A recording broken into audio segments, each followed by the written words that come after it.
Boom, one-shot Uber Lilith, phase 1. Boom, one-shot Uber Lilith, phase 2. One-shot Uber Duriel right there. What's up, guys? It's Xygor here, and the Hammer of the Ancients Barbarian is totally annihilating Season 2 of Diablo 4. As you can see from the intro demo, it can one-shot Uber Lilith, one-shot Duriel, one-shot bosses in 90+ nightmare dungeons, and I've found several ways to optimize this build since my first build guide. So I wanted to show that to you here today, show you what I've changed to optimize it and make it so much more powerful. So in this video, I'm going to get into the skills, the gear, the aspects, the gems to take, what expertise to take, all of your Paragon boards, and the Vampiric Powers to take, because that's the seasonal mechanic for Season 2. So let's just get right into it. On the skill bar here, we have Rallying Cry, War Cry, Challenging Shout, Wrath of the Berserker. We have Iron Skin here, no generator in this build because it's unnecessary, and I'll show you guys why in a second. And Hammer of the Ancients, this is our bread and butter attack, and this is our chief damage source. So let's go to the gear. So I've been lucky enough to pick up both a Harlequin crest, otherwise known as a Xygor, and a grandfather. And that is one of the reasons that this build is very much optimized. It took me about 830 Duriel runs to finally get the grandfather, but here we are. So these are the optimal pieces. Now, if you don't have a Harlequin crest, which is amazing by the way, you can go with a Tusk Helm of Jorits the Mighty. It's not a huge deal if you haven't gotten the Xygor yet, even though that's a huge damage boost. You get a lot of life, you get resource regeneration, or resource generation, you get cooldown, and of course the +4 to all skills and damage reduction is just silly. This item's fantastic. But if you don't have it, Tusk Helm of Jorits the Mighty. We're going to go with a complete damage reduction chest. You want total armor, max life, and 2 damage reduction modifiers. I have close and fortified. You can go with straight up damage reduction as well, but those are both very good ones. And this we're putting disobedience on. I have a 66% disobedience. Stacking armor is fantastic, and it scales as you get more armor, so it's great. For our gloves here, we want attack speed, critical strike chance, and overpower damage, and 4 ranks of Hammer of the Ancients. This is rolled very well. You can do even better, but this is a very well-rolled gloves, and we have Relentless Berserker's aspect on it. This is really a damage engine for this build because we're putting up berserking a lot, and this extends the duration on our lucky hit. And the lucky hit on Hammer of the Ancients is actually pretty good. Right now I have it at 54%. So you're going to get it extended a lot. That's a huge damage boost. And it doubles the duration if it's a critical strike, which we're critical striking all the time. Tybalt's Will for the pants. Super overpowered item that when combined with a Vampiric Power, I'll talk about in a second, you get unstoppable. You get 50 resources, and you get plus 38% damage that goes up to 40. This is a very, very powerful item that really cranks out the damage. Some of the modifiers are not too great. I don't like the potion capacity value. I would certainly take that out if I could, but alas, it's still worth using here. If we don't have Tybalt's Will, you can go a straight up damage mitigation pants. For boots, we have Ghost Walker. That is a great movement speed and mobility aspect here. And I have it with movement speed, 2 resistances, so I have fire and cold, and then I have a damage reduction while injured. Alternatively, you can get a boots with movement speed and 3 resistances is very good too. I prefer the damage reduction while injured because it's so powerful and it rolls all the way up to 43.3%. That's great, and even with this I can still get my resistances pretty high. I have 2 maxed out, a third one that's almost maxed out, and then my 2 others are at 56.9%. So not too bad, and this is very good for helping you get those resistances up and keeping movement speed. For weapons here, we have Limitless on the 2-handed blunt mace. You want all stats, strength, overpower damage, and damage while berserking on all 4 of your items until you get Grandfather. You can't get that, but on your other 3 items, you want those 4 modifiers. This is limitless, just big damage bonus here. And for our one-handers, we want them both to be maces because you get an implicit overpower damage mod on them, which is extremely good. Scales super well in this build, especially when we use this talisman, which I'll touch on in a second. And we're putting, since I have Grandfather, I'm putting Edge Masters on one, and I'm also putting Ancestral Force on another. This cranks out the damage of Hammer of the Ancients, makes it quake. This one's not optimal. I would replace the core skill damage with strength if I could, but core skill damage is still good, so all these weapons are rolled well. Grandfather, super overpowered weapon. Everyone's trying to get it. It's very rare off Duriel. It's a uber unique. You get all stats, a huge damage % modifier, a ton of life. We get 4584 life here, and it ignores durability loss, but the key aspect here is that increases your critical strike damage by 100%. So you can see right here, even though I'm not stacking much critical strike damage, I have 705%, which is pretty huge. And it also modifies the damage that goes into this to crank out just huge hits on bosses. And this is another key piece, the Bandaged Lord's Talisman. After spending 300 of your primary resource, you get your next core skill to kind of be overcharged. I have a 120% here, and this just cranks out huge overpower shots, and you're spending Fury like crazy in this build. So every 300 is actually very often. So this is a powerhouse. It will lose you a little bit of damage reduction if you had a damage reduction in your amulet prior to getting it, but it's still really good. So definitely find one of these. If you can get in 120%, that's great. Next best modifier for it's the crit strike chance. So try not to have one with a really low crit strike chance modifier. For Ring, we're going with Ring of Echoing Fury here. Huge Fury engine. Your shout skills generate 4 Fury per second while this is active. That's all 3 of our shouts. We have 3 of them in this build. And we're going with, optimally for our rings, we want crit strike chance, damage while berserking, resource generation, and you can go with lucky hit for your 4th modifier or max fury. I put in the build guide one of each, but we're actually using the second ring now, the Ring of Red Fury, which just came in the recent patch, which will do a lot more damage. This one, after spending 100 Fury, which I believe is only 2 Hammer the Ancients, we get our next Hammer the Ancients to be a guaranteed crit and then more crit strike damage. So this is a powerhouse, but if you don't have this, you can use the Bold Chieftain's Ring. In fact, Bold Chieftain's Ring is probably better in Nightmare Dungeons in a lot of cases because it's reducing the cooldowns of your shouts per enemy that's in the general vicinity. So this one is definitely better for bosses, the Ring of Red Fury, but for Nightmare Dungeons, Bold Chieftain's Ring is really good. And if you don't have a Grandfather, you want to go with an axe because of the implicit healthy damage here. And this is just rolled all the same ways.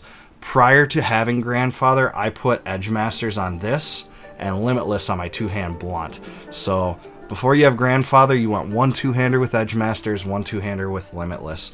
And with this setup, we're actually taking not the polearm, we're actually taking 2-handed axe expertise because there is a way that we're making enemies vulnerable. It's way better for bosses. So we're taking 2-handed axe when we have the Grandfather. Alright, let's talk about gems. So in gems, for all of your armor pieces, you want reds. Those are max life. Also, your Fortify is now based on max life, so this helps you immensely. In this setup, I have almost 23,000 life, so very good, even though I'm not really prioritizing that. For weapons, you want red as well. This gives you more overpower damage. This build kind of revolves around berserking and overpower damage, so that's very helpful. For our jewelry, so I'm putting 1 in each just to get my modifiers up for resistances optimally to 70%. So I used to put diamonds in here to give +5 to all, but the way I have this set up now with my boots having resistance, I'm putting in 1 for +30 lightning, 1 for +30 poison, and 1 for +30 shadow. You have to see what you have and just go based on that. Don't go exactly by what I have, because your jewelry will have different modifiers. Like this one has fire resistance, this one has poison resistance, and your amulet has resist all. But you want as many 70% capped off here while trying to balance it. Expertise, I touched on that. We have the two-handed axe expertise. We get increased damage to vulnerable enemies here and crit strike chance. And we are going to go over to the skill tree. Skill tree here. 2 points in lunging strike. You can put 1 here and 1 there. Otherwise, just 2 points here if you want. This is just to be able to get to the next tier, because we're actually not using a basic skill / generator in this build, but you have to spend 2 points there. For here, we're putting Hammer of the Ancients, 5 points in there, all the way up to Furious. That's what we want there, just a big damage bonus. And that's all we have in the core skills area.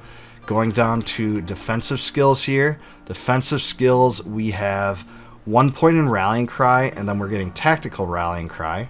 And then we have 1 point in Iron Skin down to Tactical Iron Skin. For Challenging Shot, we're just taking the base Challenging Shot with 1 point, and then Enhanced Challenging Shot with another. While you're leveling this build, you probably want Tactical, but now that we have enough Fury, not many Fury issues, we don't need to put a point there. And by the way, there is a link in the description below for the planner that specifies everything that's here. For the Brawling Tree, we have War Cry, and then we have it to Power War Cry. We have 3 points in Booming Voice, keeps your shouts up, very important. And 3 points in Raid Leader, just gives you a little bit of extra healing there. Then we have 3 points in Swiftness. Movement speed's really important, makes you more efficient, and we get to max it out in this build. 3 points in Aggressive Resistance, more damage reduction there, we're berserking a lot. And Prolific Fury, more Fury generation. There's a possibility you can actually take points out of here and put them elsewhere if your Fury generation is good enough. But I like to have 3, especially because we're not using a basic skill. Weapon Mastery. So Weapon Mastery, we're putting 3 in Pit Fighter. More damage increase to close enemies, which we're always hitting close. And a little bit of damage reduction from distant.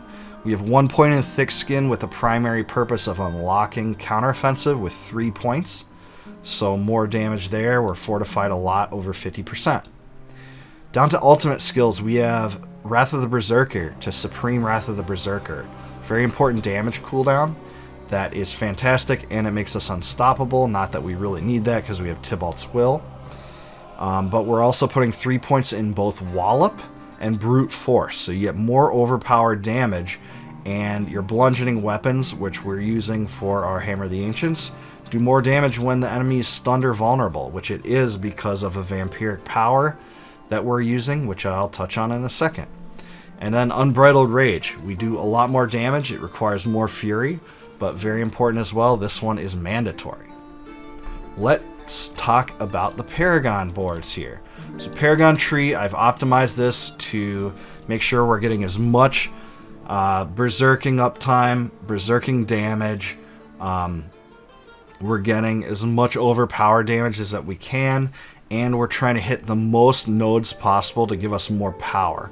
So this is set up to do a lot of damage, both to single targets and in dungeons. First board here, we have the Ire Glyph, which is going to give us a lot more damage while berserking, and a little bit of damage reduction from elites. We're also getting to hit Brawn, Tenacity, Iron Strength, and Raw Power. Again, just a reminder, description below has the full planner with all these nodes covered. For the next board, we are taking the Weapons Master board, and then we're taking Martial here. This just gives us more shout uptime because our shouts are reduced. We get a little bit of bonus outside of that of other stats, and then we get Iron Strength here, and we get Raw Power. Next board we're going to is Carnage. We get a lot of damage while berserking here, and the surrounding nodes are really good. Our glyph here is Wrath, more critical strike damage. Critical strike damage is not as good as it used to be, but it's still good, and Grandfather just makes it even better. And we get a little bit of Fury generation here because we're critting a lot. We're also getting Brash, and we're getting Fierce. Going southward here, the next board is going to be Bonebreaker. Our glyph is Territorial. That does more damage to close enemies, and we get damage reduction from close enemies. Alternatively, this is kind of a choice. You could also go Exploit here, makes enemies vulnerable and you get more vulnerable damage, or you can go Crusher, gives you more damage with maces. But I like Territorial because we're getting damage reduction too, which is awesome. Then we get Vigor. Man, I can't talk today. And then we get Brutality. We get Inner Strength as a rare node, and we get Bulwark as a rare node as well. So we're getting 4 rare nodes, and we're getting Bonebreaker. This is fantastic. Every 12 seconds we get a guaranteed overpower, which is awesome. 12 seconds can be a lot in Diablo 4, but it's just an added overpower, and you're stacking so much overpowered damage, so it's awesome. Going over to the east, the next board is Warbringer, and we are taking the Dominate glyph here, more overpowered damage. And our next attack will overpower after 30 seconds. That's not that useful because you're really going to get use of this only once after like leaving town, because we're getting overpowers more frequently than that anyways because of Bonebreaker and some other things. So that's not great, but the overpowered damage is. We get Raw Power, we get Condition rare node, and then we also get Core Reserve rare node here. And then going northward, we're going to get the Blood Rage legendary node. This is an awesome node that gives you increased damage by 20% of your damage while berserking bonus. We have a big damage while berserking bonus, so we're getting 64% additional damage from this. The bleeding thing doesn't play into it, but the damage does. The second sentence plays into it. We're also getting Enraged here. Very good node here as well. The all stats modifiers that you have on your weapons really help out with getting the bonus on these nodes. Like right here, I get that bonus. I think on all the rare nodes, I get the extra bonus, which is awesome. All stats is really helpful for that. All right, let's go to Vampiric Powers. So instead of Hemomancy, we're actually going to take Prey on the Weak in this build, and I have to modify my equipment. It's the boots where I have to replace that so that it activates this. But you absolutely want Prey on the Weak in this build, because Prey on the Weak allows your Metamorphosis. It applies the Vampiric Curse, but that Vampiric Curse then also applies Vulnerable. So once you do that, you get the extra damage from Vulnerable here, and it triggers having this. We get increased damage to vulnerable enemies as a result of having the two-handed mace in our expertise. So it's very important to have Prey on the Weak. Do have to modify the boots, but that one is good.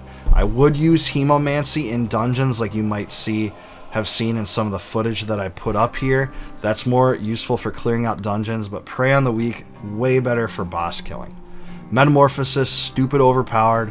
When you evade, you turn into bats and become unstoppable for 2 seconds. Well, this synergizes perfectly with Tybalt's Will, which whenever we're unstoppable, we get 50 primary resource and 38% increased damage, which is insane. And if you keep that level 1, that's optimal.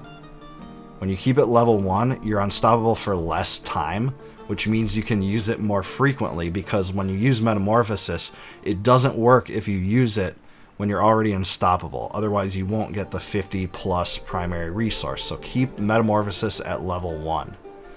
Other Vampiric Powers that you want: Resilience, just a really good damage reduction modifier that gets even better the more life you're missing. And we get Blood Boil here, a little bit of extra AoE DPS, but the core thing that's cool is the overpower boost here. So basically we get another extra overpower every 20 seconds. Sanguine Brace, we're just getting a little bit more crit strike chance, and Fortify here, kind of a dual purpose power.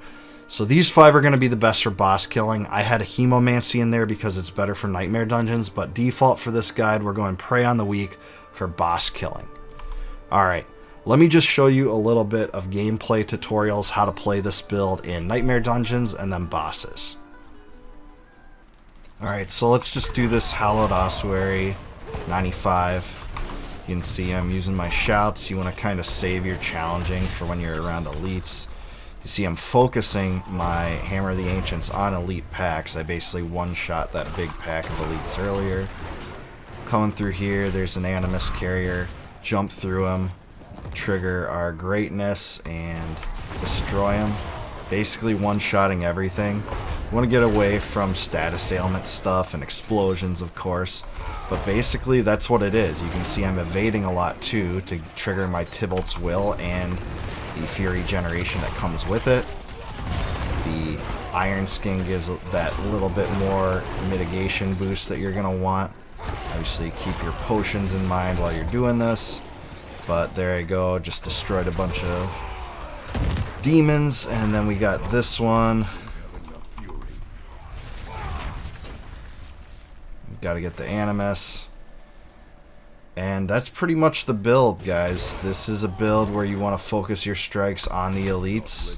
Sometimes it'll take 2 hits if your overpowers don't trigger, but most of the time they'll just get one-shotted, just like those bosses in the intro. Alright, for bosses, you don't have to do this, but if you want to maximize your damage, you should. You're basically stacking up to 300 here. This is from our Banished Lord's Talisman. Once it gets to 300, your next overpower is super powerful. So that's what I have going into the boss. Coming down to the boss, Blood Bishop, I'm just triggering all of my shouts, leaping through, and one-shotting him.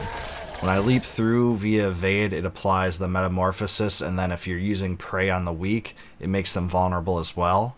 So you basically just one-shot bosses that way. Alright guys, that's about it for the build guide. Let me know what you think about this build in the comments below. I'd especially love to hear if you found a different way to optimize it. But I think this build looks super promising going into the new endgame system they're introducing in a few weeks here. It's by far one of the most powerful builds in the game, not only in its propensity to clear nightmare dungeons super quick, but also to one-shot the bosses that you saw earlier in the video. So, if you enjoyed this video, please like it and subscribe to my channel for more Diablo 4 content and build guides like this one. I'll see you in the next one.